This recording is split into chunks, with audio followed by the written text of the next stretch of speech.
असे जे गुन्हेगारी प्रवृत्तीचे जर व्यक्ती आमदार आणि मंत्री असेल, तर असे लोक जेव्हा जातात, अधिवेशनात बसतात, विधानसभेत बसतात आणि कायदे बनवतात, हे कुठेतरी आता खूप गंभीर होत चाललंय. आणि मला असं वाटतं की याच्या विरुद्ध आपण सगळ्यांनी आवाज उठवून त्यांच्या मंत्रिपदाचा राजीनामा हा मिळाला.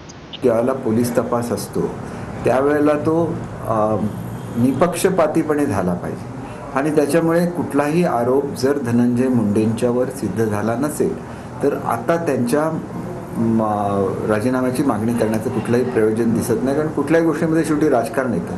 तर मला असं कळलंय की मोठ्या प्रमाणावर काही बार्स हे वाल्मिक कराड यांचे होते, तर त्याची माहिती घ्यायला मी आता एक्साईज ऑफिसमध्ये जाते आहे. या व्यतिरिक्त अनेक गोष्टी आहेत ज्या आता त्यांचं डिस्कशन झालं कलेक्टरबरोबर. खास म्हणजे मला वाटतं त्यांनी जे आर्म्स जे आहेत मोठ्या प्रमाणावर त्याचे सगळे पिक्चर्स मी कलेक्टरांना दाखवले आणि येत्या 30 दिवसात एक मोठी कारवाई ते करू असं आज त्यांनी जाहीरपणे सांगितलं आहे. आणि दॅट्स आता आपण ते काय करतात ह्याच्याकडे आपलं नक्कीच लक्ष राहील. पण आत्ताच्या घटकेला आम्ही इथून